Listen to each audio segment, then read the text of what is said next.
Welcome to the second qualifying round of the 2015 Bridgestone 4x4 Club Challenge, a competition for near-standard 4x4s that duke it out over 4 qualifying rounds, 5 elimination rounds and 1 final.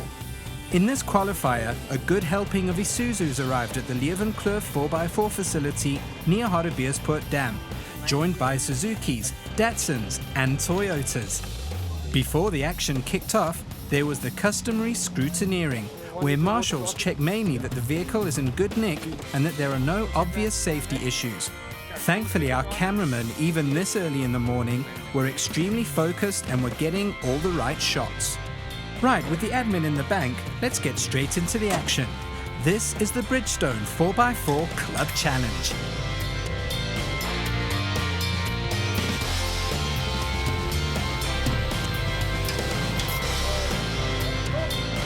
This is obstacle 1, and it's the same as it was for the first qualifying round. And here are our first customers for the day, Peter and Gillian Buerta in a Nissan hardbody, from the Nissan Off-Road Club. They approached the obstacle with a plan, Gillian engaging the rear diff lock. But when they hit that first pole, they realized they've forgotten something. Spookies.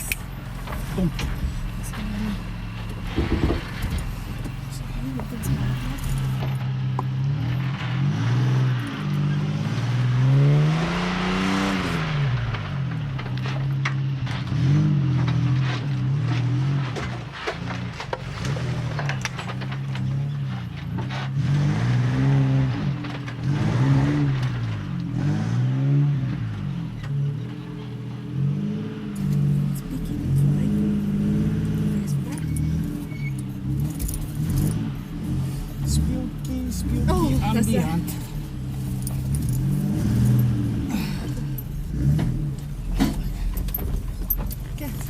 Oh, spools. Zit er zo mee lekker.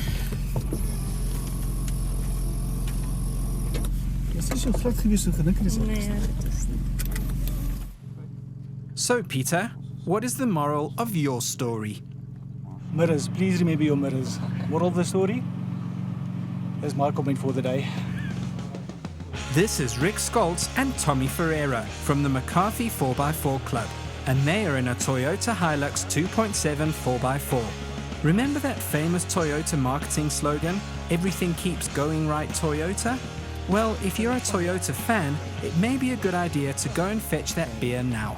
I'm fast. Okay, my motor. Ek vind op.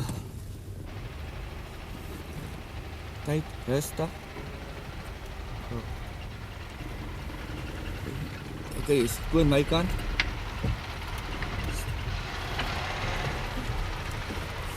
Please, nie getouch agter nie. Ek het getouch agter nie. Oh.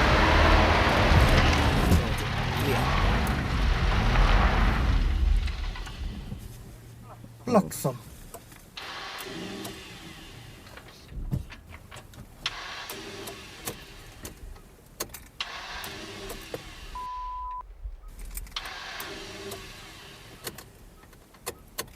Amazingly, the Hilux's starter has given up the ghost, with the bucky in the obstacle hung up on the sandy hump. After the eventual recovery of the Hilux, the team withdrew from the competition, but would be back in a future event with a mended bucky. This is Stephen and Ashley Grieve in a Suzuki Grand Vitara 2.4. They are attempting the infamous Obstacle 3, a long rocky climb that has caused a few grown men to shed a tear already. So far, so good for the GV.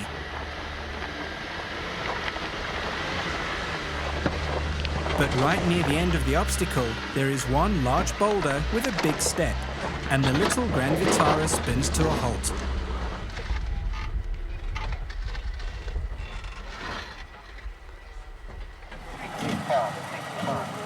Competitor number 22, 450. Competitor number 17. Stephen makes a few more attempts, but the automatic Suzuki is just not getting enough momentum. Eventually, the Grieves take a longer run-up.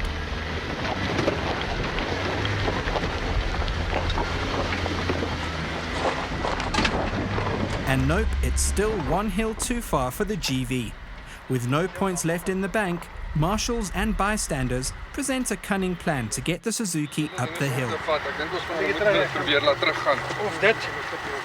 Of ons moet gou vir 'n klip of 3 pak en alles.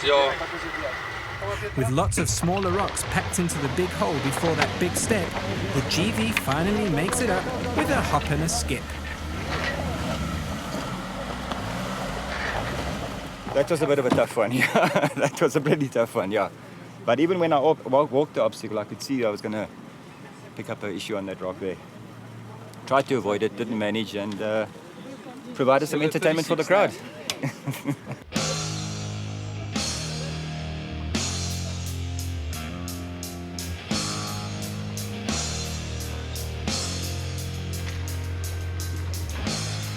From pint-sized to tank-sized, this is Dion Vilmans and Peter Cressing in a massive Nissan Patrol. Although they kill a few poles dead in the wide Patrol, they make it up with plenty of right foot. Gracious me. 3 paltjies, 25. Ek kom maar aan my punte uit.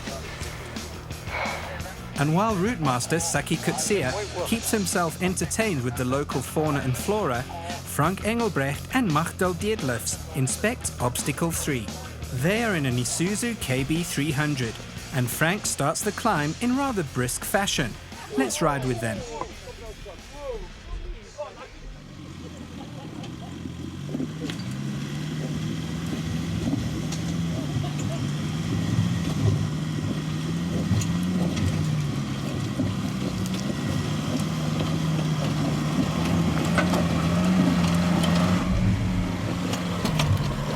The KB has bounced its way to the top, and Magdal makes sure the roof, her head, and other appendages are still in place.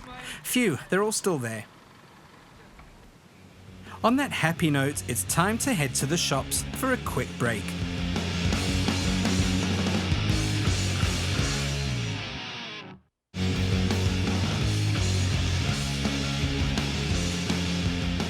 Welcome back to Leeuwenkloof and the second qualifying round of the 2015 Bridgestone 4x4 Club Challenge. We're at Obstacle 6, just in time to catch Stephen and Ashley Grieve in the Suzuki GV. This narrow rocky business is a lot of tricky, so planning the ideal line is vital. It doesn't start so well for the GV, and although they clear the rest of the obstacle, there are a few big bangs from the big rocks all along the way. Thankfully, Stephen has fitted underbody protective plates, so no real damage is done.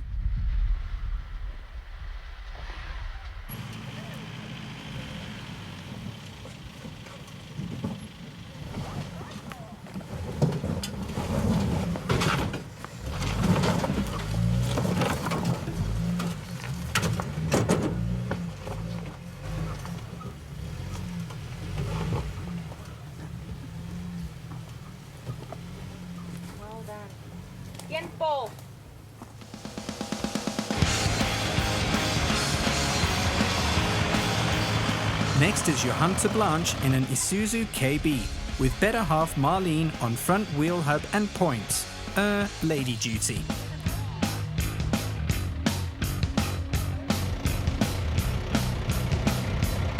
And off goes the red lorry. Let's see how they go.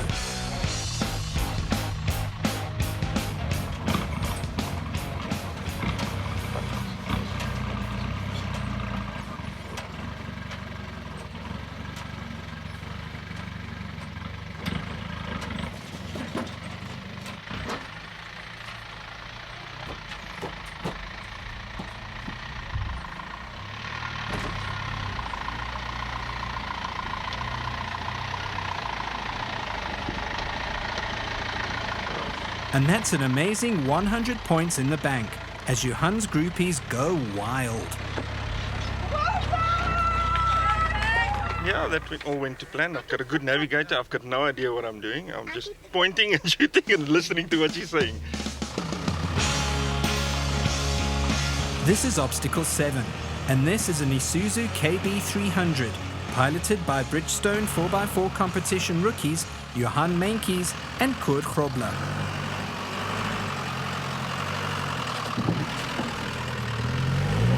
After getting horribly stuck on the rocky Obstacle 6, they must now tackle Obstacle 7, a relatively easy climb up a rocky slope. But unfortunately, the Isuzu doesn't want to go up the incline. Not even after 3 attempts.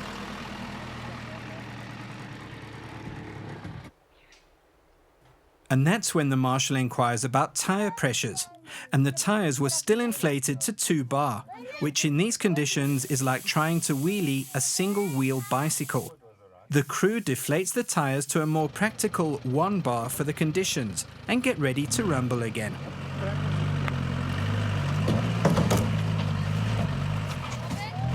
Don't stop, don't stop. And up she goes, easy as pie. Behind the steering wheel, Johan, clearly not a man of many words, was philosophical about it all. School fees. This is Ian de Villiers, and he drives a Nissan Patrol. Strangely though, Ian is all by himself, in a very big 4x4. No, they dropped me yesterday, so I'll see if I can get up there, but anyway, I'm just worried about that camera because I'm prone to speak a lot of French, and I don't have anybody's help, so anyway, The Nissan Off-Road Club man makes a plan and recruits one of the Isuzu Off-Road Club lads to act as his pointsman on this tight track. After working out some hand signal coordination, Ian lines up the big Nissan, and off he goes. Oh dear, it doesn't start well. And it unfortunately doesn't get any better from there onwards. Like in not at all.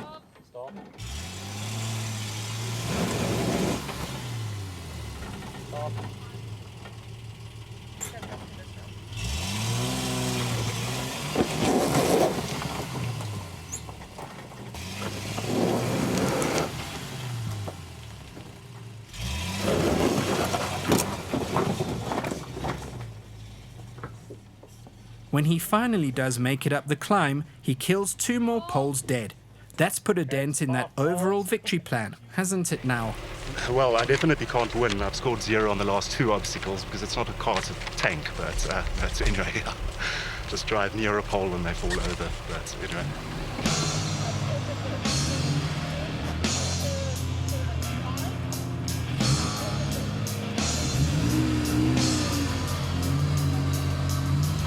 This is Julian Geldenhuys and Jan Volthagen, and they're in a spiffy Nissan Sani V6. But this Nissan also spins to a halt halfway up.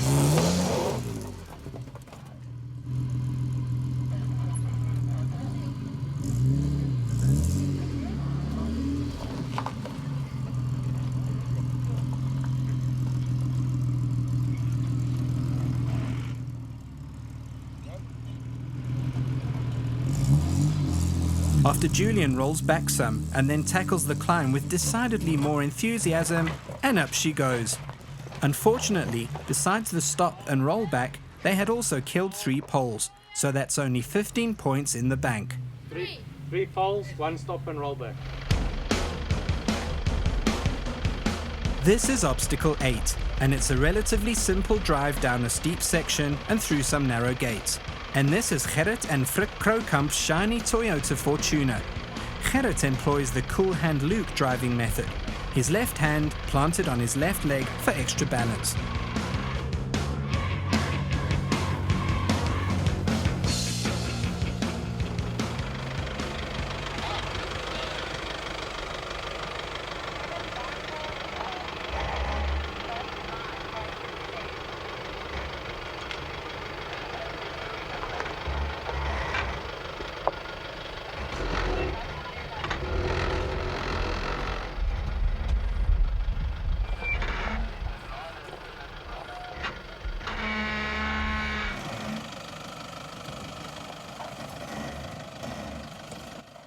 Over the edge goes the tuner, and that shiny nudge bar comes within millimeters of being rearranged.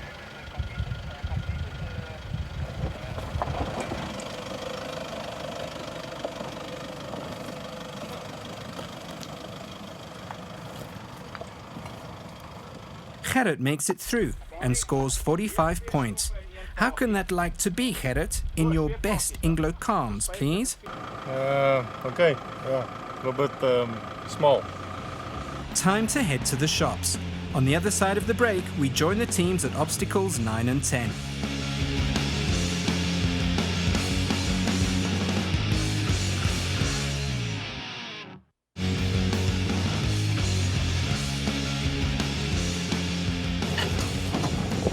Yep, whatever goes up must come down. And after the teams went up the daunting obstacle 3, they must go down obstacle 4, which is even steeper than obstacle 3. Mind you, at least gravity helps out a bit here.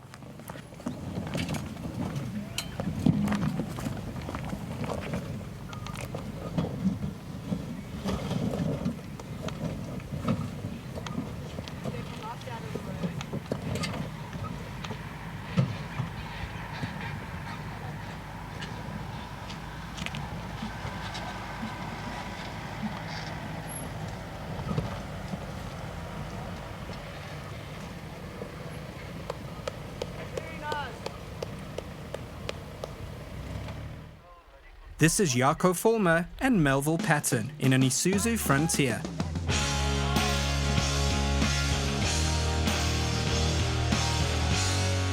They don't start well at all, killing 2 poles dead. Then they realize the mirrors are still folded out, so they fold them in.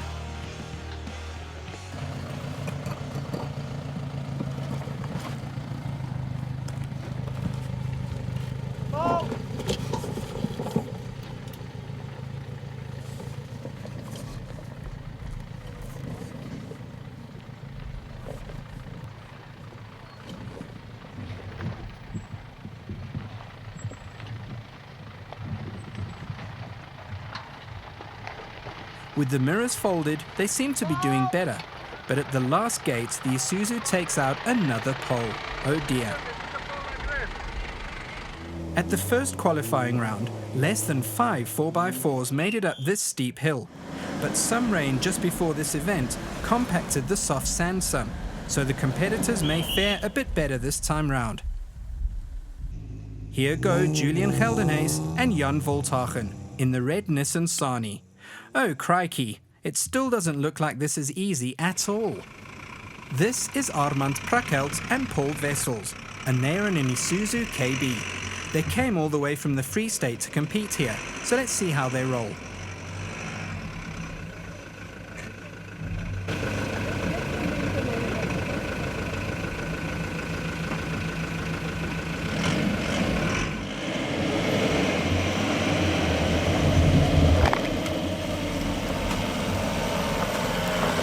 The Free State lads made it look easy. That's 100 points in the bank. And here's another Isuzu KB. This one is piloted by rookies Johan Treiter and Jenny van der Westhuizen. Ready, set, go!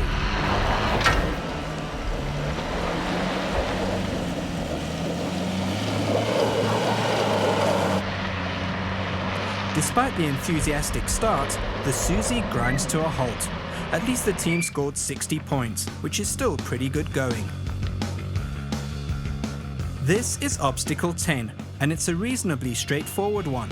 However, as our first Nissan Sani points out here, the first gate is set upon a rather unsettling side slope. A side slope is a side slope is a side slope. But if you're a nervous passenger in the back seat, well... This is Dierwold Boshoff and Jan van Heerden, and their respective better halves in the rear seat. As Dierwold tackles the side slope, better half number 2 tries to prevent the Isuzu from rolling by brilliantly shifting her weight to the center of the bakkie. This clearly saves the KB from tipping over, and they make it through.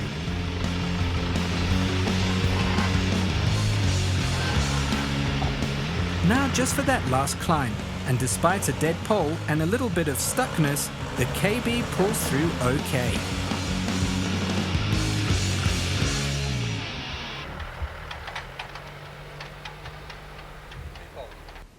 Next up are Natalie Shepherd and Brett Bailey, and they're in a Suzuki Jimny. Natalie is the pilot and is one of several ladies that give the male drivers a run for their money in this competition. Let's see how she goes here.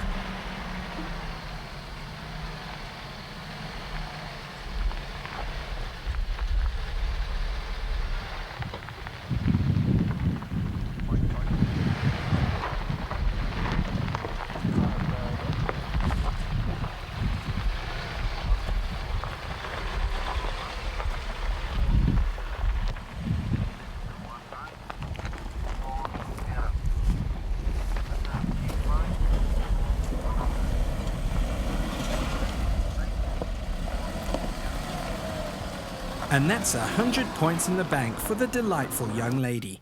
Turns out Natalie was one of only 5 teams that scored full marks on this obstacle on the day. So well done. Time for the last hurrah then. But before we get to this event's winners, just a quick rundown of the prizes that are up for grabs in this competition. In each qualifying round, the top 3 teams will win 4x4 accessories and gear from co-sponsor Opposite Lock, while the top prize will be a 10,000 Rand tyre voucher from Bridgestone, South Africa. In the eliminator rounds, the top teams will win only points, because the real big prizes will be in the game in the final event.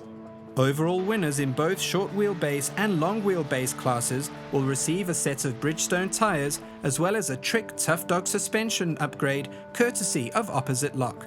Second place will win an LED light bar and Snowmaster fridge, and third place an Opposite Lock tyre repair kit and a Melville and Moon seat cover set. Several smaller accessory prizes will also be up for grabs for the top 10 places in each class. So the results of this event then, and third place goes to Rudolph and Ria Vormerens in a Jeep Grand Cherokee.